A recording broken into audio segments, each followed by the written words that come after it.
Hörmətli izləyicilərim, bilirsiniz ki, mən 3 dəfə bir xəstə qadını ictimailəşdirmişəm öz səhifəmdə.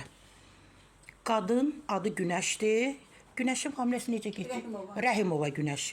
O Rəhimova Günəşgili əslən Ağdamdandılar, amma o 90 neçənci ildən buradasınız? 94-dən bax bu evdə gəlib məskunlaşıblar, zirzəmidir. Metro Nərmanova yaxın bir yerdir. Bax, kimin evində dəmir çarpayı var, heç kimin. Amma Günəş xanımgilin maddi durumu o qədər aşağıdır ki, bax gəliblər, burada məskunlaşıblar. Bu da onların yaşayışı. Hələ də dəmir çarpaylar, zirzəmidə, bax yerə daşdı. Niyə görə mən bu xanımın mənzilinə gəlmişəm? Niyə görə bu xanımla görüşə gəlmişəm? Xəstədir. Vəziyyəti kritikdir və bir TV, Met TV, internet üzərində, bəli, internet üzərində qurulmuş bir TV-dir, Met TV. Onunla müqavilə bağlayıb 2500 manat alıb ki, səni əməliyyat edəcəyik. Bax. Bizimlə dəyiş proqramı Hidayətova Rəna Amil qızı. Müqaviləsində sizə, bu bizim sizinlə 4-cü çəkilişimizdə əslində. Buyurun. Mən yenə o müqaviləni göstərirəm. Çəkin Sara xanım. İmza olan yerin göstərir. Bəli, əlbəttə, buyurun. Buyurun. Gördüm. Amma onu da deyim ki, Günəş xanım, siz bilirsiniz də, Rəna xanım gəli, onun hüquqlarını müdafiə edən şəxs mənə zəng vurub bir neçə dəfə, mənə də təhdid edib. Və məni uzaqlaşdırmaq istəyir ki, siz bu xanımı niyə müdafiə edirsiniz? Madəm uzaqlaşdırmaq istəyirsə, 2500 manat bunların pulu olmadığı halda nəyin bu qədər mücadeləsini verib, o pulu verməmək üçün... Xəstə göstərin. Mən sizi yataqda gördüm, amma dedim ki, durun, əyləşin. Nədir? Xəstəlik. Mənim qarnımda yırtıqlarım var. Göstərin, xahiş edirəm. İzləyicilərdən üzr istəyirəm. Bax, bu xanım gənc bir xanımdır. Buyurun, buyurun. Baxın bu xanımın vəziyyətinə. Bu xanım təcili əməliyyat olunmalıdır. Bəli, mən bunun üçün vermişəm o pulu. Qadın xəstəliklərim də var. Bunun üçün verdim. 3 dəfə mənim əməliyyatımı təxirə saldı, pulumu geri istədim, vermədi. Çünki ən başından bu insanların nə əməliyyat etdirmək kimi necə deyim, potansiyeli yox idi. Əgər olsaydı, 3 dəfə bu əməliyyat təxirə salınmazdı. Bir dənə qarnınızı bir də göstərin və oturanda, nəfəs alanda, siz dediniz axı, mən otura bilmirəm. Bəli, oturub qalxa bilmirəm, buyurun. Mən fiziki olaraq iş... Bir də durun ayağa. Rəna xanım, Rəna Hidayətova. Rəna xanım Hidayətova.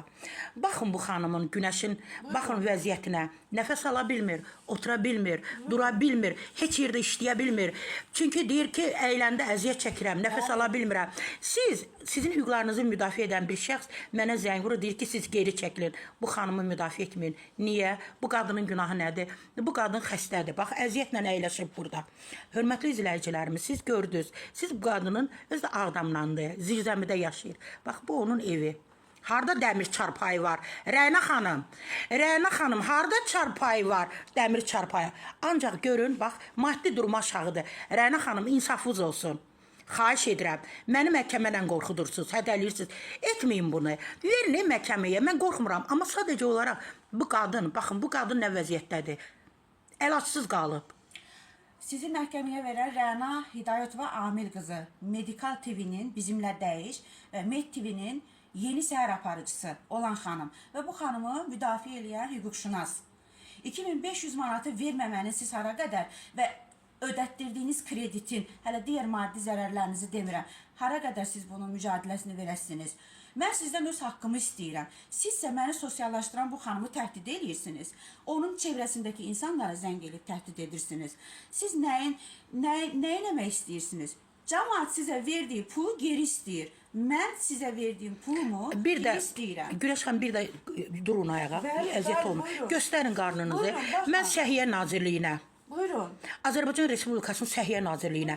Mən təbbə müraciət edirəm. Mən peşəkar həkimlərimizə müraciət edirəm.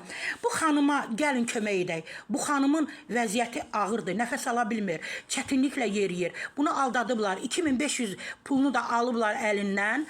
İndi bu xanım əməliyyat olunmalıdır. Mənə vurulan Daxili İşlər Nazirliyinə dəfələrlə də müraciət etmişəm. Bir daha müraciət edirəm. Bəli. Dövlət Təhlükəsizlik Xidmətinə, banditizmlə mücadiləyə, Mən inanıram ki, onların təbii ki, onlar cavab verəcək sənə. Deyir ki, mənim jurnalistika həyatım, sənin jurnalistika həyatın dediyin şey mənim bir ildir həyatımı məhv eləyibdi. Əzizim. Sənin bunu məhv eləməyə haqqın yoxdur. Müraciət etdiyin güc nazirlikləri var. Mən inanıram ki, inşallah bu günlərdə sənə cavab verəcəklər. Rəna xanım, biz sizdən cavab gözləyirik. Qarşı tərəf olaraq məni axtara bilərsiniz, mən də sizi axtara bilərəm və cavab deyin. Bu xanıma bir cavab deyin. Hörmətli izləyicilərimiz, bu xanıma görə hansı ki qarnını belə deyərdim də bu hissəni göstərdi, ona görə sizdən üzr istəyirəm. Bu xanıma dəstək lazımdır.